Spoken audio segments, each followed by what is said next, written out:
પાટણમાં જિલ્લા કલેક્ટરે યોગ દિવસની ઉજવણીમાં જાહેર જનતાને ઉત્સાહભેર ભાગ લેવા અપીલ કરી હતી।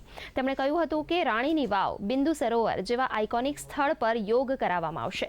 કલેક્ટર તુષાર ભટ્ટે ગ્રામ પંચાયતની ચૂંટણીઓને અનુલક્ષીને કાર્યક્રમ દરમિયાન આચારસંહિતાનો ભંગ ન થાય એ જોવા ખાસ તાકીદ કરી હતી। કાર્યક્રમમાં વધુમાં વધુ લોકોની ભાગીદારી સુનિશ્ચિત કરવા માટે શાળાઓ, કોલેજો, સરકારી કચેરીઓ, પોલીસ દળ, અર્ધલશ્કરી દળો, સ્વૈચ્છિક સંસ્થાઓ અને જાહેર જનતાને ઉત્સાહભેર ભાગ લેવા અપીલ કરી હતી।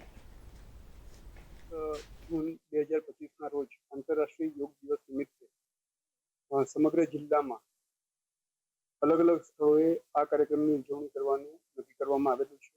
તેના ભાગરૂપે જિલ્લા કક્ષાનો જે કાર્યક્રમ છે તે ઉત્તર ગુજરાત એજ્યુકેશન સોસાયટીના કેમ્પસમાં યોજાવાનો છે।